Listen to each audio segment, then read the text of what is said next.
porque tenemos poca ejecución, tenemos obras paradas, tenemos grandes proyectos que no se reactivan. Ojalá que Olmos, que ya se le ha dado una solución. Congreso de la República. Está en nuestros estudios Jorge Zapata, el expresidente de la Cámara Peruana de la Construcción, Capeco. Bienvenido, muy buenos días. Buenos días, un gusto estar en tu programa. ¿Cómo está la situación en construcción? O sea, ¿cuál es el punto en el que estamos? A ver, la construcción en los últimos meses y en lo que va del año ha tenido un crecimiento. El PBI de la construcción ha tenido un incremento, pero básicamente por obra pública. La obra pública ha venido desempeñándose mejor que el año pasado, pero la obra privada ha caído. La obra privada está en franco decrecimiento y las inversiones privadas también vienen en ese mismo ritmo, ¿no? Parece ser que, como es el último año de los alcaldes y los gobernadores regionales, pues están dándole mucho impulso a sus obras, a terminarlas antes de que termine su periodo, ¿no? Que eso es lo que explica el aumento del gasto público en construcción, ¿no? Eso es lo que explica en gran parte, el aumento del gasto público, y que los años anteriores el gasto público, o sea, la inversión pública, no tuvo un buen desempeño, ¿no? Este año ha tenido un mejor desempeño, sin ser el óptimo, porque sabemos que todos los años igual se devuelve el 35%, el 40% de los presupuestos de inversión, ¿no? Este año tampoco es que estemos muy alejados. Hemos estado al mes de agosto en algo del 52% de ejecución, ¿no? Con lo cual seguramente llegamos al mismo ritmo de 65, 67%. Ahora, ustedes tienen estadísticas sobre nuestros déficits. Yo una vez asistí a una conferencia de periodistas en Monterrey, en México, y parte del itinerario, porque uno de los auspiciadores del evento era Cemex, fuimos a una presentación y me pareció horrible el enterarme de cosas del Perú contadas por unos especialistas mexicanos. Y de lo que hablaban era del déficit de la infraestructura en el Perú. Ah, pero por supuesto. Los números eran, esto fue hace años, ¿no? Dicho sea paso, yo fui para encontrarme con García Márquez, que no llegó porque se resfrió. Fue una pena, pero ¿cuál es la situación del déficit de la infraestructura en el Perú? El déficit de infraestructura se calculaba hace más o menos 3 años, 4 años, cuando se hizo el Plan Nacional de Infraestructura para la Competitividad, en el orden de los 450.000 millones de soles. ¡Qué bestia! ¿No? Hoy día, lejos de mejorar, o sea, de decrecer ese déficit, se ha incrementado, porque tenemos poca ejecución, tenemos obras paradas, tenemos grandes proyectos que no se reactivan. Ojalá que Olmos, que ya se le ha dado una solución, Chavimochic. No, Chavimochic no tiene solución. Majes Sihuas, quiero decir. Majes Sihuas, que ya tiene una solución, empiece a operar y empiece a dar las tierras de irrigación que se necesitan en el sur, que es una obra largamente postergada. Más bien Chavimochic no tiene solución, se ha dado un laudo arbitral que posterga la negociación y el reinicio de esas obras, ¿no? La obra pública además la obra en particular, en general, tiene un gran problema. La obra que se paraliza después cuesta muchísimo más cuando se retoma y se reinicia, porque la obra pública se deteriora. Por ejemplo, la presa Palo Redondo se viene deteriorando y ahí está parada algunos años y algunos años más seguirá parada hasta que se solucione el problema. Ahora, el tema es que lo increíble es que en el Perú, el otro día hacíamos los cálculos con Rómulo Mucho, que es un especialista en temas mineros, pero que él recordaba que hace unos años, no muchos, el presupuesto de la República no llegaba a 40.000 millones de soles, ahora supera los 200.000 millones de soles. Entonces él dice, ¿cómo es posible que tengamos 5 veces más dinero y no hayamos hecho todo lo que hemos podido hacer con esa plata? Por ejemplo, en términos de infraestructura. O sea, no tenemos las carreteras. O sea, estamos discutiendo ahora, por ejemplo, la carretera la nueva carretera central, ¿no es cierto? O la conexión entre Canta y Chancay, ¿no es cierto? Que debería pasar por Trapiche. Son, ¿qué? 25 kilómetros de carretera que había que hacer. O sea, lo increíble es por qué no se hacen esas obras. ¿Por qué nos demoramos tanto? Porque tenemos un sistema de contratación pública obsoleto, nefasto, que no funciona. Y eso está totalmente demostrado, ¿no? Todas las obras tienen problemas, todas las obras se paralizan, todas las obras tienen conflictos entre el contratista y la entidad convocante y muchísimas obras tienen corrupción. ¿Por qué? Porque le damos pues a la entidad pública que convoca a una licitación, a un concurso público para seleccionar a un postor, todas las herramientas, ¿no? Hace desde el expediente técnico, pasando por todas las etapas, hasta la entrega final de la obra. ¿Por qué no? Y en Capeco lo hemos propuesto y lo hemos dicho en todos los foros a los que nos invitan, ¿por qué no colocar funcionarios profesionales en los comités especiales de selección independientes a la entidad pública, independientes del amigo del alcalde o del que le hizo la campaña o el que estuvo al costado en la parte previa del gobernador regional? Eso creo que evitaría que el comité especial de selección sea puesto a dedo y todos los amigos de... Claro, pero eso depende, es decir, está claro que uno de los grandes problemas que tenemos es la corrupción, ¿no es cierto? Que, por ejemplo, la decisión sobre las obras se toma no en función de las necesidades, sino de lo que puede ganar el funcionario público.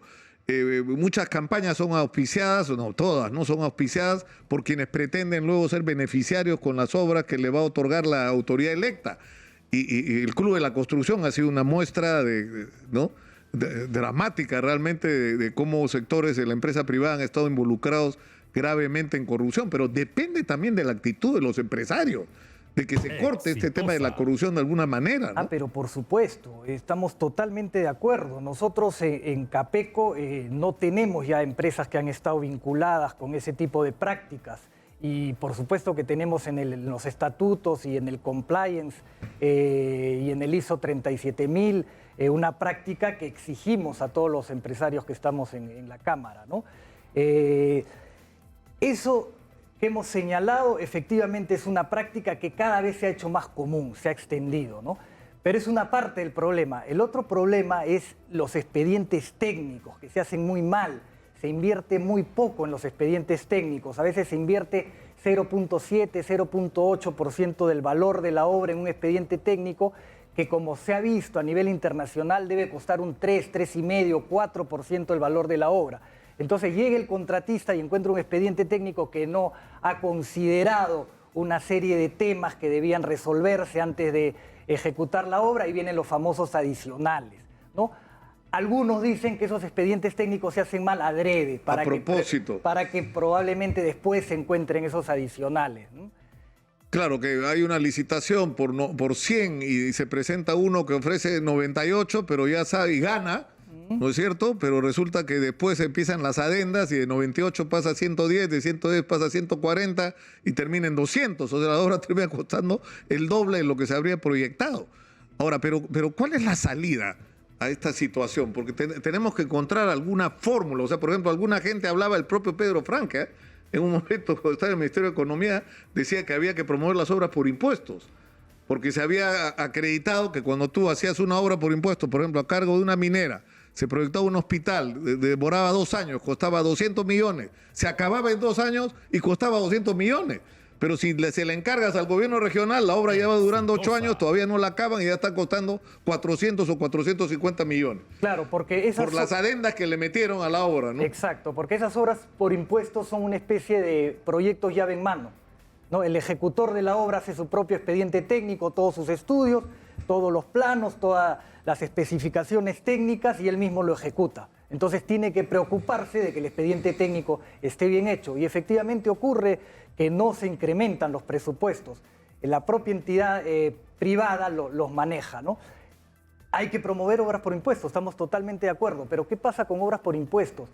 Ha bajado la ejecución al 40% de lo que teníamos hace 4 años y por una sencilla razón, se demoran mucho en pagar, en primero sacar los certificados, en aprobar los certificados para las empresas privadas puedan ir a la entidad a cobrar esas obras por impuestos, ¿no? Entonces ahí también hay que trabajar para agilizar esa simplificar todos esos procedimientos, incluso ampliarlo, porque se habla en un momento que no solamente debería haber obras por impuestos, sino incluso adquisiciones por impuestos. Es decir, si tú le encargas comprar o a rentar con el sistema renting, por ejemplo, para la policía, a través o sea, por el sistema de adquisiciones por impuestos, yo estoy absolutamente seguro que sería lo mejor que pueda, o sea, va a perjudicar a mucha gente que va a dejar de morder, digamos, ¿no? En el camino, pero vas a tener un sistema más eficiente. Ahora, el tema es, o sea, ustedes dicen, hay que independizar el desarrollo de los expedientes técnicos y de todos los procedimientos a la entidad, digamos, política, entre comillas, ¿no? Y convertirla en algo básicamente técnico, pero ahí tendrían que entrar, ¿quién? Los colegios profesionales, por ejemplo. Exactamente, ¿no? Eso es lo que hemos propuesto y lo hemos conversado con el Colegio de Ingenieros y con el Colegio de Arquitectos. Nosotros estamos haciendo esa propuesta, que el Colegio de Ingenieros intervenga ahí para la elaboración de los expedientes técnicos, los comités de selección, y esto no significa que le vamos a quitar facultades a un gobierno regional o a una municipalidad, porque el gobierno regional va a decidir, de acuerdo con su población, con su presupuesto participativo, en el caso de municipalidades, cuáles son las obras que se van a priorizar y cuáles van a ser las obras que se van a hacer. Simplemente vamos a hacer que el proceso de adjudicación y de ejecución de esa obra sea netamente técnico y quitarle toda la parte política de eso, ¿no? Claro, y eso es lo que elimina además todo este sistema perverso donde... A mí me ocurrió, un amigo me dice, oye, acabo de chequear una licitación que están haciendo para unos carros para la policía. El vehículo es Nissan de tal año. Y yo le digo, ¿cómo sabe? Porque leo y está... O sea, lo único que no le pusieron es el nombre del carro y la empresa que ha ganado. Pero esto ya la ganó alguien. Alguien que tiene este vehículo. ¿Cómo sabía? Es una persona que trabaja 20 años en el negocio de la venta de automóviles. Y me dijo, pues está absolutamente claro quién va a ganar. O sea, el problema es que se hacen... son como trajes a medida, ¿no es cierto? Estos expedientes que están direccionados para que gane una empresa en particular, ¿no? Exacto. Eso también se tiene que acabar y este sistema que ustedes proponen puede ser una salida. Esa tiene que ser la salida. Eso tiene que darse a entidades ajenas al que contrata la obra pública. Ahora, hay que ponerse a construir en el Perú, ¿no? No sé por qué perdemos tanto tiempo. Es decir, necesitamos carreteras, necesitamos puentes, necesitamos trenes, necesitamos reservorios, necesitamos... Es decir, hay tantas cosas por hacer y ahí en parte es inversión pública, pero también puede ser un sistema de concesiones bien hecho, ¿no? No estos sistemas de concesión escandalosos como lo de la Ruta de Lima, 40 años, ¿no?